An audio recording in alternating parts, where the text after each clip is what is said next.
All right, so this is Gym Class Podcast.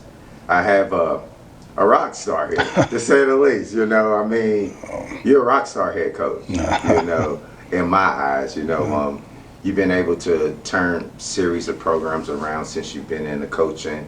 And coming in and giving hope and just changing some of these kids' future. You've been doing this thing for over 15 years.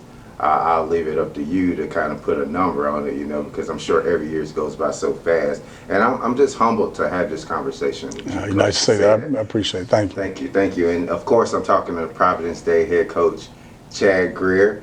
You can find him on social media at Coach Chad Grier. And I mean, I don't even know why I'm saying that part, because it feels like everybody knows how to find you on social media. Because of my kids. That's why. Is that what it is? Yeah, that's because of my kids. Hey, well, and that's the thing, because you're not just only a successful head coach, you're a successful parent as well, and you found a recipe that works for you and your family, and it seemed to be a recipe that you've implemented in this high school football team. So if you could, Coach, just talk to me about that recipe that has led to the success that you've had. I think, Dave Serupka and I, Coach Serupka, started Davidson Days football program together. And, he never gets enough credit, but he did everything I did. And I think that's really, all the nice things you just said. I get the credit for the work of a lot of great men who have bought into the way we want to do things, this process, this idea of a football program and football being, and our program being bigger than football.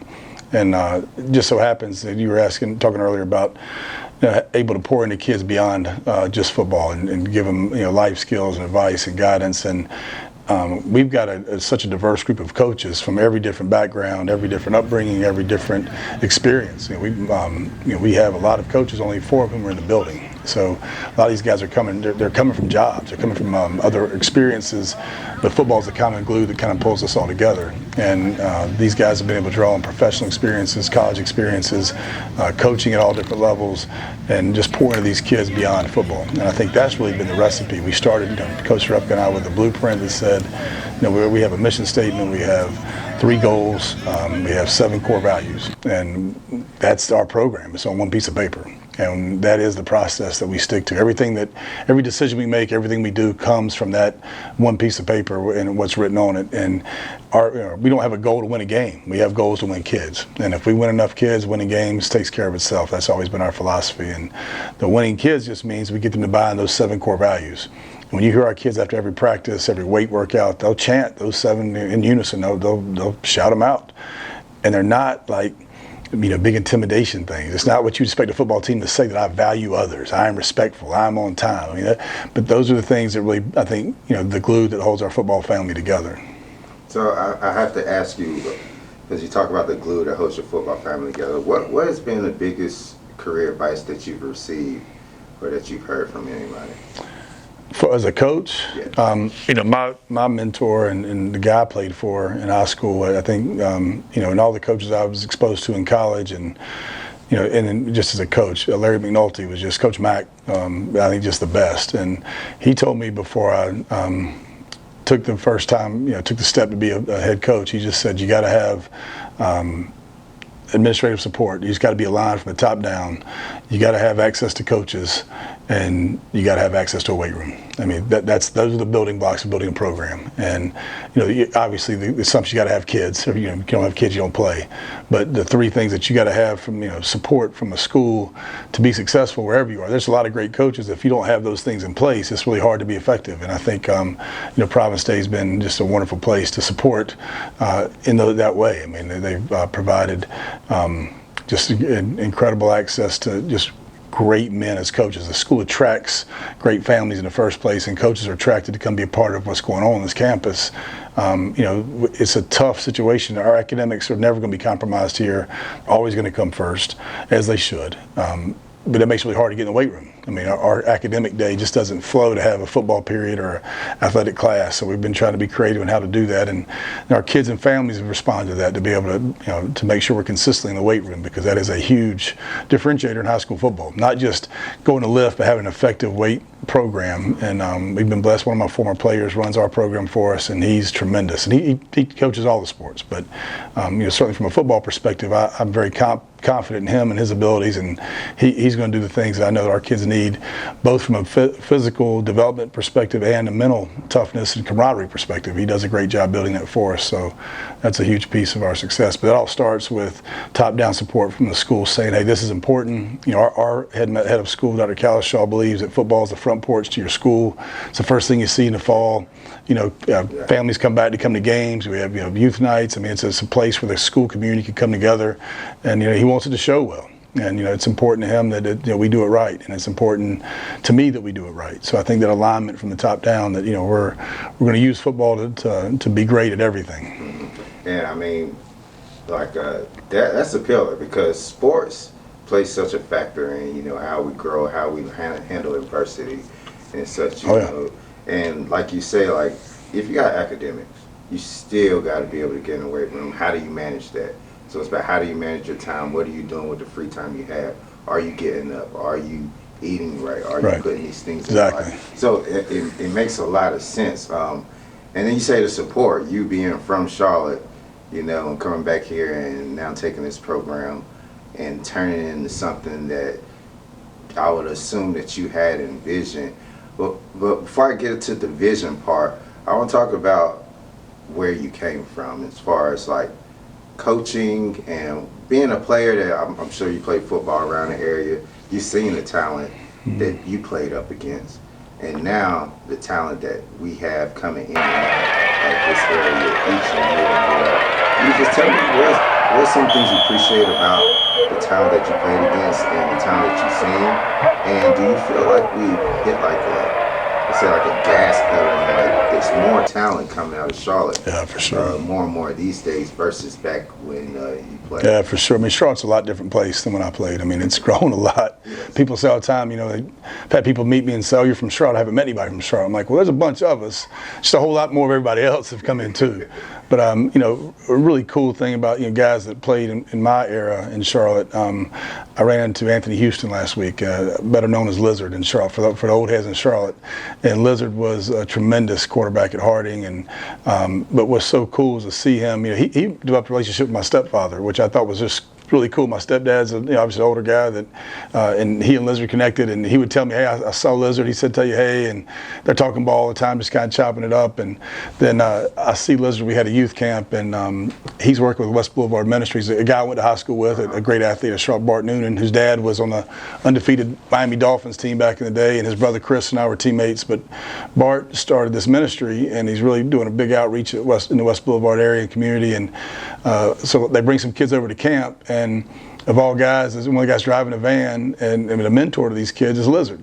And I thought, man, it was just so cool to reconnect with him and to see the kids light up around him and respond to him as their mentor and a coach, and just really just a cool thing to see. I mean, and I think there's a lot of guys in Charlotte that are from Charlotte, played in Charlotte, but I think we all recognize that it's a different Charlotte now. And it's we had guys get recruited and go play, but today, I mean, everybody's coming to the Queen City to find guys. Yeah, there's a bunch of them. I was talking to Jaden yesterday, and I was like, who is recruiting you from Michigan?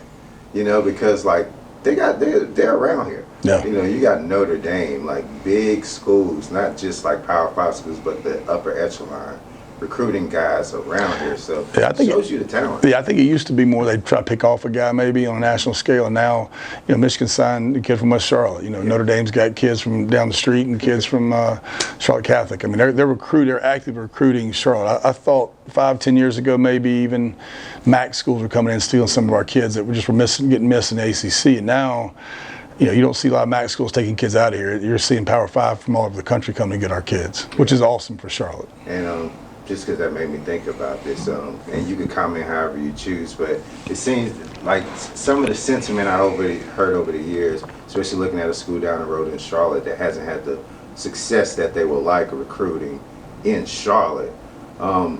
Do you think that's due to like maybe just the sentiment hasn't always been that strong, so people tend to go to Florida, and now we're starting to see the talent around here, and then you like kind of get behind the eight ball, if you get what I'm saying? You talking about Charlotte, the University of Charlotte? Yes. Yeah. So I think they've had great. I mean, Brad Lambert's a great man, a great coach. That started that program. I think some of what happened there was acceleration of. I mean, they went faster than they were going to go originally in terms of level of play. And the higher level you're going to play, the better talent you need, and you recruit differently. And so I think there was some of that, in the transition with him to Healy, and then there's style of play matters in that too. But I think the thing with I think Healy had a focus on trying to get better at Charlotte, really focus on Charlotte. And I think Biff's come in, and I think he understands that Charlotte's got to matter. He personally is going out in the schools. He personally is offering kids. He offered some kids here. It just looked like a pep rally. It was amazing. And so I think he's going to do a really good job there. I think they're playing at a very high level quickly. They had to overhaul their roster, which is not easy. It's not popular for a lot of people, but I think he's doing what he thinks are the right things. And I think Charlotte's got a chance. There's no reason our city shouldn't have a great college football team and compete at a really high level. And I think that'd be exciting for the city of Charlotte for that to happen. And I think he seems to be the right guy to get that done. Yeah, I agree with you on that, because it is about time. We start getting some of these kids to go home. I see some of the kids over the past years, and I'm like, they're going to Nebraska. They're going here. Yeah. We need to keep some of those. Well, there's two pieces. I think one is, and for whatever reason, for years, you go back, years and years, the best players in our state, a lot of them go away. If anybody was able to keep all of the best players in North Carolina at one place, somebody would have a top 5 national program every year.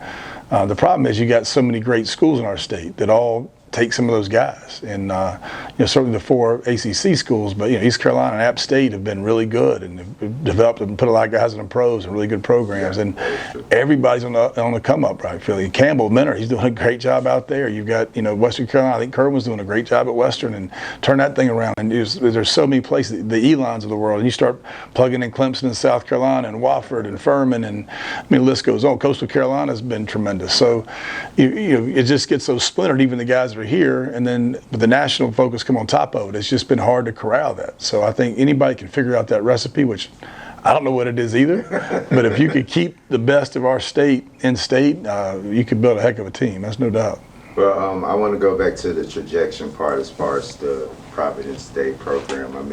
You coming in here, it's been 4 years now. It's your 4th year. Mm-hmm. And it seems, if I look at my eyes, it seems like you exceeded your 5-year plan.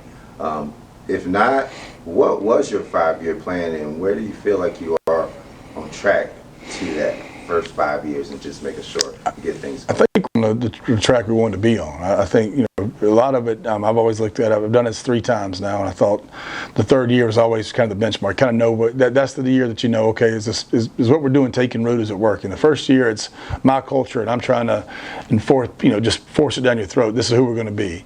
And then the second year, you start seeing that transition, and here I think it happened a little earlier, but where the kids start saying, okay, I get this, I'm buying in. It's my culture. And then by the 3rd year, really, if you've done it right, it's their culture. It's not mine anymore. It's theirs, and they take pride in it. They own it. And when that happens, it's like magic. Winning games, preparation, all that goes into winning a game. Our sport's a practice sport. We practice and prepare for 8 months to play 10 games. You play. That's it. You play. A lot of these guys play. Other sports. You can play 10 games in a couple weekends. So for us, it's a very different. It's delayed gratification. It's whole different. I think it's life skill. I think it maps to being effective in life. Life's not fair. Life's not easy. Nothing we do is intended to be easy. It's intended to be worth it. And so when the kids buy into that and they start getting it, that, hey, this is part of our process and this is the way we do things, then winning games becomes a lot easier. And I think we're on that path. Now, our schedule doesn't get any easier, and so we're playing other really well-coached teams that have great processes and cultures and players, and more of them usually than we do. So, we've got to work extra hard, and that's our deal. Is that, the differentiator for us is going to be work ethic. We're going to outwork everybody is our intent. Doesn't mean other people aren't working hard. We just have to. We can't be outworked. We have to be that mindset that, we're going to win on the last play of the game. Whatever it takes, we're going to find a way. And just looking at the talent, and you say you guys are out here working, what have you been able to learn from you winning and it being consistently successful over these past 3 years? Because, you know, it can be complacent sometimes when you dominate.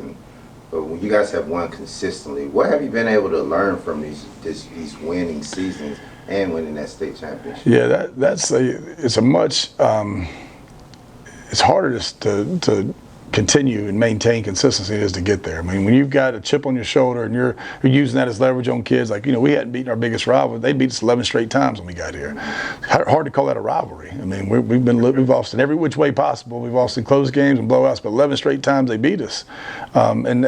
Take nothing from them. They're a great program, but if you got a rival, you got to beat them every now and again. So that was a big focus for us, that we knew, you know, and as good as they have been for a long time, if we could be the best team on Sardis Road, we got a chance to be the best team in the state. I mean, that proved to be true. I mean, we had to figure out how to compete with them effectively. And, you know, look, in every game we played them, except for one, it's been a really close ball game. You know, we kind of got them in the state championship last year. But, I mean, that's a great program and great tradition and going to continue to be. So for us, I mean, we can't ever lose sight of that. You know, it's easy to get distracted with we got the Northwestern game at Bank of America, or there's a big announcement coming around the Charlotte Catholic game. Going to Asheville. People don't understand that Asheville High School is pretty dang good, and that's they've got some really good players, and going to be a great environment. So, you know, we don't really have a chance to go, okay, we're going to take a deep breath here and work out some kinks. I mean, we got to do it on the fly, and we got to do it with guys that are, you know, playing. You know, a lot of them play 48 minutes. So,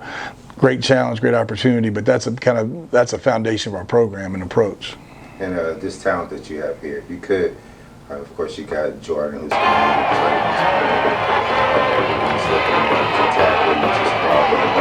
Leo from East Cement. Brody's committed. Braxton, he's getting a lot of offers. I'm not sure if he's committed yet. Not committed.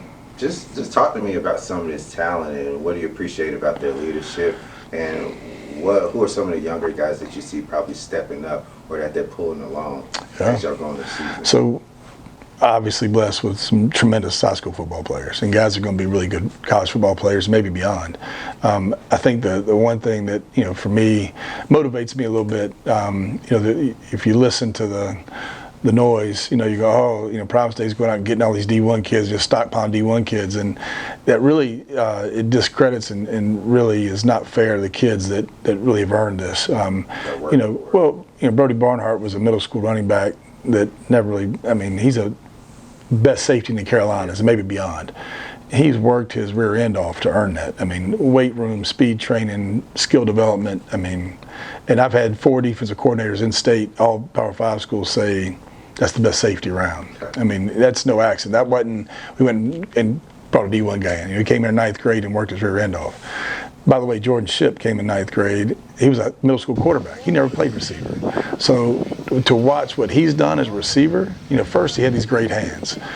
Well, watch his route skills and his football IQ and his blocking and all the things he's done to develop himself into a true Power 5 player.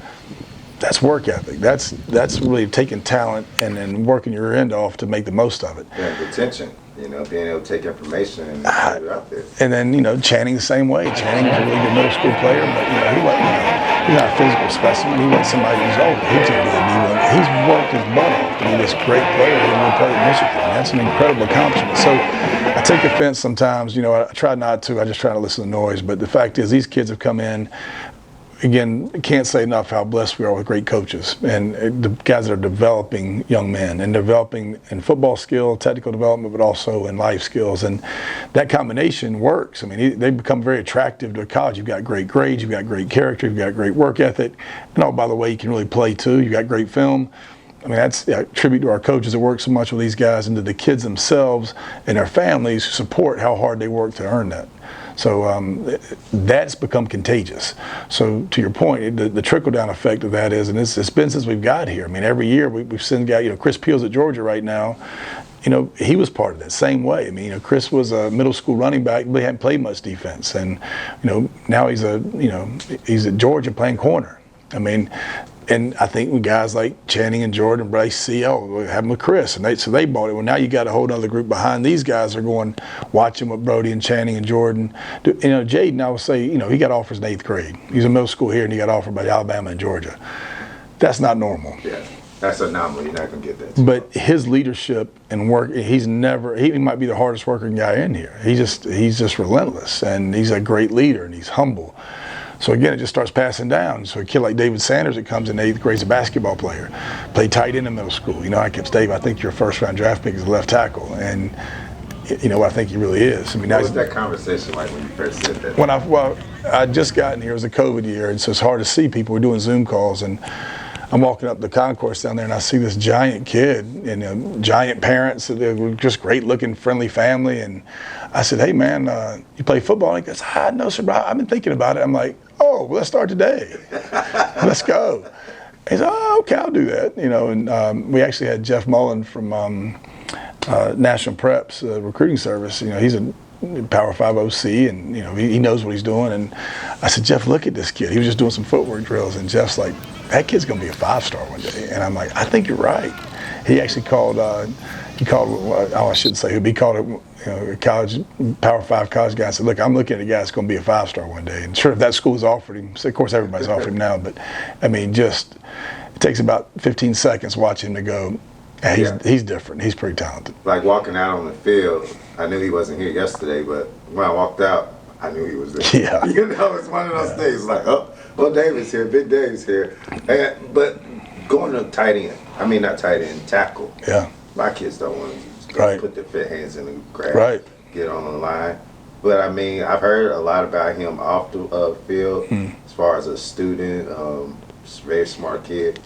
How was he able to take that, like going to the tackle position? I think he's going to make one day doing that probably. He'll make more as a tackle than he would as a tight end. Yeah. But he's got a great family, great mom and dad, grandparents. I mean, he's got a lot of support.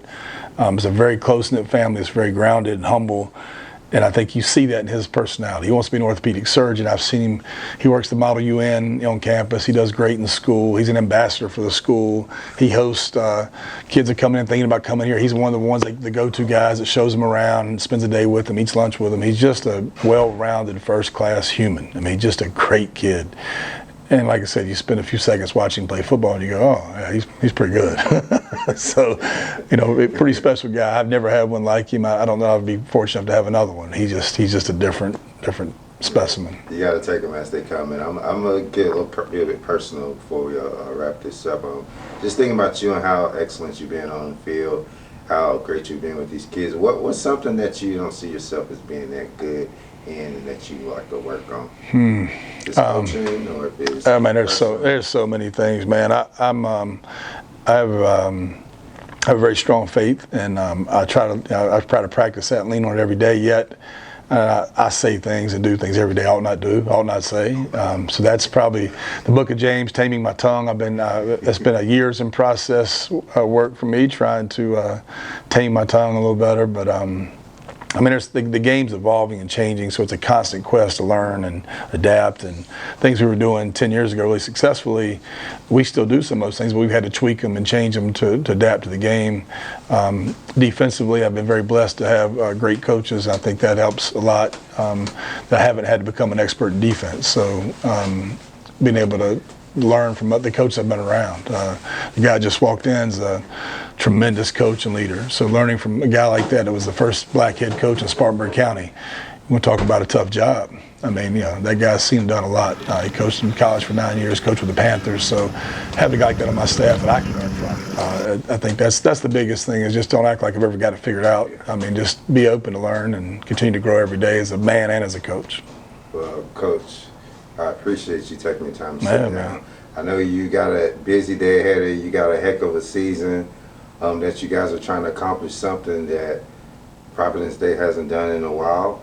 And I'm going to just leave you on this question. How do you guys make history this year and do things that we haven't seen around Charlotte for a while?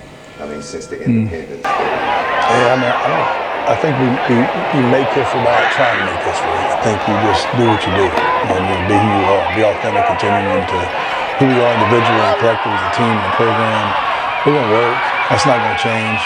We're going to follow our process and do things the way that we know to do them. And you know, we tell kids all the time, I mean, if your dead level best effort in school is a C, I'm going to celebrate that C like I'd celebrate an A for somebody else. And I think most of the kids we have, if they really truly never missed an assignment, they studied every day, they went to the teachers' help sessions, all the things are available to them, they're not going to make C's, they'll make A's and B's. And I think if we do everything we're supposed to do the right way, we're capable of, we're going to have success. So it's all about staying true to us and doing things our way. And then, if we make history, then that'd be pretty cool. And if we don't, we'll put our head down our pillow at night and go to sleep knowing we did everything we could do.